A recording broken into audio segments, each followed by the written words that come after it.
Hello friends, मेरा नाम है सतीश और आप देख रहे हैं मेरा चैनल पढ़ते रहिए इजी नॉलेज। आइए आज हम आइंस्टीन का वैद्युत प्रभाव की समीकरण के बारे में बात करेंगे।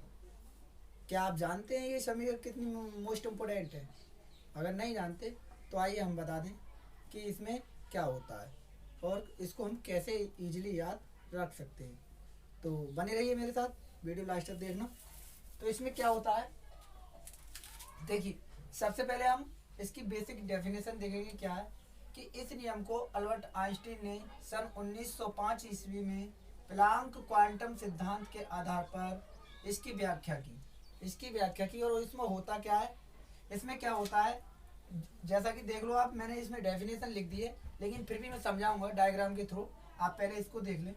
आइंस्टीन के अनुसार जब एच न्यू ऊर्जा का कोई फोटोन धातु सतह पर डाला जाता है तो उस धातु सतह में मुक्त इलेक्ट्रॉन इस ऊर्जा को अवशोषित कर लेता है और अवशोषित ऊर्जा को दो प्रकार से खर्च करता है या व्यय करता है। ठीक है, पहला पहला क्या करता है, ऊर्जा का पहला भाग यानी एक भाग इलेक्ट्रॉन को धातु सतह से हटाने में जो कार्य किया जाता है वो फाइव नॉट के बराबर होता है। उसे हम वर्क फंक्शन यानी कार्यफलन कहते हैं। ठीक है, दूसरा क्या होता है, शेष जो ऊर्जा बचती है वो उत्सर्जित इलेक्ट्रॉन जो होते हैं उनको अधिकतम मैक्सिमम गतिज ऊर्जा प्रदान करने में व्यय करता है या इसका उपयोग करता है। तो चलिए डायग्राम के थ्रू हम देख लेते हैं कि क्या होगा। मान लेते हैं ये हमारी एक धातु की प्लेट है, धातु सतह। इसमें मुक्त इलेक्ट्रॉन होते हैं, जैसा कि हम जानते हैं इसमें मुक्त इलेक्ट्रॉन होते हैं। ठीक है, अब इस पे हम क्या करेंगे, एच न्यू ऊर्जा, ये एच न्यू ऊर्जा है और यहाँ से हम इसका क्या करेंगे, फोटोन डालेंगे। इस प्रकार से जब डालेंगे तो क्या होगा कि यहाँ से जो ऊर्जा, ये इलेक्ट्रॉन ना मुक्त इलेक्ट्रॉन है जो धातु प्लेट के हैं, इस ऊर्जा को एच न्यू ऊर्जा को क्या करेंगे, वो अपने अंदर अवशोषित कर लेंगे और अवशोषित करने के बाद इस ऊर्जा को अपनी तरह से यूज करेंगे। कैसे यूज करेंगे कि एक क्या करेंगे कि पहला ऊर्जा का जो भाग है ना वो इलेक्ट्रॉन को धातु सतह से हटाने में इसका प्रयोग करते हैं और वो कार्य किसके बराबर होता है, फाइव नॉट के बराबर होता है। उसे हम क्या कहते हैं, कार्यफलन कहते हैं।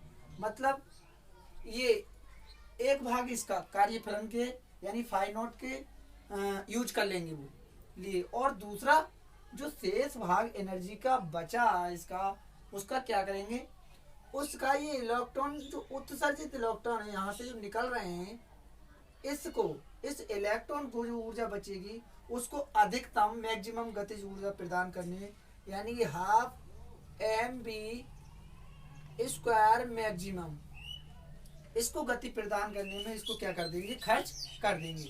और ये जो एच म्यू ऊर्जा होती है एक फोटोन की, वो इन दोनों की सम की क्या होती है, बराबर होती है, योग के बराबर होती है।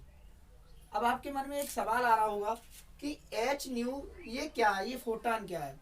तो आपने उत्सर्जन के विद्युत उत्सर्जन प्रभाव के नियम पढ़े होंगे। उसमें पहला ही नियम है कि प्रकाश किसी धातु सतह पर डाला जाता है तो वह एक बंडल और पैकेट के रूप में चलता है, उन्हें हम क्या कहते हैं, फोटोन कहते हैं। और एक फोटोन किसके बराबर होता है भैया, एक फोटोन मतलब एक जो एच भी होता है, ये एक फोटोन होता है मतलब पूरा बंडल होता है पैकेट, जिसमें आप देखोगे कि एच को हम क्या कहेंगे, एच को हम कहेंगे प्लांक नियतांक। क्या बोलते हैं इसको, प्लांक नियतांक। इसको हम प्लांक नियतांक कहते हैं, जिसका मान होता है 6.62 गुणा 10⁻⁻34 जूल सेकंड, ये होता है। ठीक है, न्यू क्या होता है, न्यू होती है हमारी ये आवृत्ति ये होती है। अब इसको और आगे हल करेंगे कि क्या होगा। चलिए इसको मिटा देते हैं।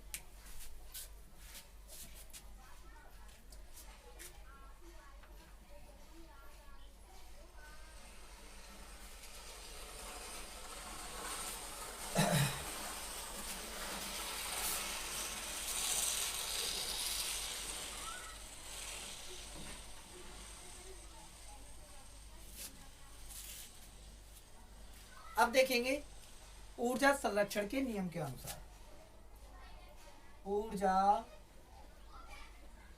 संरक्षण नियम के अनुसार, ऊर्जा संरक्षण के नियम के अनुसार क्या होगा, ये एच न्यू है वो किस किस के बराबर होगा, कार्यफलन फाई नॉट प्लस अधिकतम ऊर्जा हाफ एम बी स्क्वायर यानी मैक्सिमम अधिकतम, इन दोनों के क्या होगा, ये बराबर होगा, है ना। अब देखो क्या करते हैं, इस फाई नोट को इधर ले रहे हैं, एच न्यू माइनस का हो जाएगा प्लस का है, तो फाई नोट बराबर बचा क्या, half M V square maximum, इसको हम सभी का फर्स्ट मान लेते हैं। अब आपके मन में एक सवाल और आ रहा होगा कि सर ऊर्जा संरक्षण का नियम क्या होता है, तो आपने पढ़ा होगा ऊर्जा संरक्षण का नियम, पहले ही पढ़ चुके होंगे आप, फर्स्ट ईयर में भी पढ़ा होगा। ये होता है ऊर्जा संरक्षण के नियम के अनुसार ना तो ऊर्जा को उत्पन्न किया जा सकता है और ना ही नष्ट किया जा सकता है, ना ही उत्पन्न किया जा सकता है और ना ही इसको नष्ट किया जा सकता है, तो बस क्या किया जा सकता है, एक रूप से इसको दूसरे रूप में बदला जा सकता है। चलिए नहीं आया समझ में तो आपको एग्जाम्पल के थ्रू समझाते हैं कि क्या होता है। मान लीजिए कि हमने 1 लीटर पेट्रोल लिया, उसको बाइक में डाला और उसको हम बाइक पे बैठ के चले गए राइड करने, तो वो पेट्रोल है वो ईंधन के रूप में खर्च हो जाएगा, लेकिन खर्च तो हुआ, व्यय तो हुआ, लेकिन बदले में वो दूसरे रूप में बदल गया। किस में बदल गया, क्योंकि हमें हमारी बाइक 50 किलोमीटर चल गई, तो वो ऊर्जा एक रूप से दूसरे रूप में कन्वर्ट हो गई। फिर भी समझ में नहीं आया तो मानव में देख लेते हैं कि जैसे हम लोग कोई कार्य करते हैं तो हम जानते हैं कि हमें भोजन से ऊर्जा मिलती है, भोजन से ऊर्जा प्राप्त होती है, और हम किसी कार्य को करते हैं तो फिर क्या हो जाता है, वो ऊर्जा हमारी कार्य में बदल जाती है और हम थकान महसूस करने लगते हैं। तो इस प्रकार से ऊर्जा संरक्षण का नियम हमें ये बताता है कि ना तो ऊर्जा को उत्पन्न किया जा सकता और ना ही इसको नष्ट किया जा सकता, तो क्या किया जा सकता है, एक नियम से एक रूप से दूसरे रूप में परिवर्तित किया जा सकता है। तो ठीक है, यहाँ से आगे चलते हैं कि अब क्या होगा। आपने देख लिया, अभी तक आपने क्या देखा कि कोई धातु प्लेट है, उसमें मुक्त इलेक्ट्रॉन होते ही हैं, है ना, और जब इस पे एच न्यू ऊर्जा फोटोन डाला जाता है, आपतित होती है, तो ये मुक्त इलेक्ट्रॉन क्या करते हैं, इसको अपने अंदर अवशोषित कर लेते हैं, और अवशोषित करने के बाद क्या करते हैं, एक भाग ऊर्जा का फाई नॉट यानी कार्यफलन के रूप में, दूसरा जो बचता है शेष उत्सर्जित ऊर्जा, जो अधिकतम उत्सर्जित ऊर्जा है, उसको क्या गति प्रदान करने के लिए इसको यूज कर लिया जाता है। तो अब तक हमने यहाँ तक देखा। अब ऊर्जा संरक्षण के नियम के अनुसार हम इसको देख रहे हैं। ऊर्जा संरक्षण का नियम क्या होता है, ये अकेला एच न्यू इन दोनों के योग के क्या होगा, बराबर होगा। मैंने रख लिया योग के बराबर, ठीक है, इसके बराबर ये प्लस का था, मैंने इधर कर लिया माइनस का हो गया। अब यदि बी बराबर बी नॉट, ठीक है, अगर ऐसे करते हैं इसका मतलब क्या हुआ, इसका मतलब ये हुआ कि यदि आपतित प्रकाश न्यूनतम आवृत्ति का है तो धातु पृष्ठ से कोई भी इलेक्ट्रॉन उत्सर्जित नहीं होगा, अर्थात क्या होगा, अधिकतम गतिज ऊर्जा क्या हो जाएगी, 0 हो जाएगी। या आपने उत्सर्जन, विद्युत उत्सर्जन का नियम पढ़ा है, वो नियम नंबर 2 है, आप जाके उसमें देख लेना, आपको पता है, ठीक है। तो इसका मतलब ये हुआ। अब इसमें क्या है, ये बी नॉट क्या है भाई, दहली आवृत्ति, इसे बोलेंगे हम दहली आवृत्ति, ठीक है। इससे क्या हुआ कि प्लेट से कोई भी इलेक्ट्रॉन उत्सर्जित नहीं होगा। मतलब क्या हुआ कि अगर प्रकाश हमारा न्यूटन आवृत्ति का है तो प्लेट से कोई भी, मैं लिख दे रहा हूं, यदि प्रकाश न्यूनतम आवृत्ति का होगा तो धातु सतह से इलेक्ट्रॉन उत्सर्जित नहीं होगा, नहीं होगा। अर्थात क्या होगा, अर्थात गतिज ऊर्जा क्या होगा, हो जाएगी, जीरो हो जाएगी। ठीक है, मतलब इसके बराबर हम इसको रखेंगे। तो कैसे रखेंगे बताते हैं आपको। मान लेते हैं इसी समीकरण में रखेंगे जो हमने पहली मानी थी।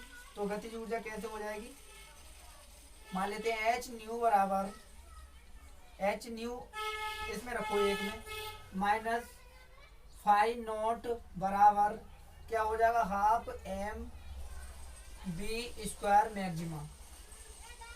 अब जब धातु सतह से कोई इलेक्ट्रॉन निकलेगा ही नहीं तो गतिज ऊर्जा क्या होगी, जीरो। तो यहाँ रखेंगे एच न्यू माइनस फाइव बराबर क्या हो जाएगा, जीरो। तो जीरो कर दिया।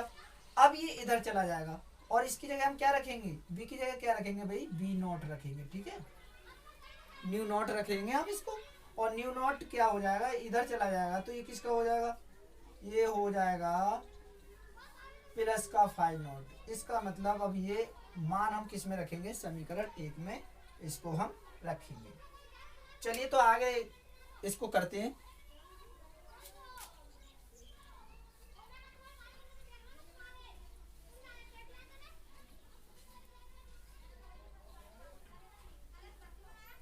और हमने समीकरण फर्स्ट क्या थी हमारी, मैं दोबारा लिख दे रहा हूँ, H nu minus phi naught और half M V square maximum.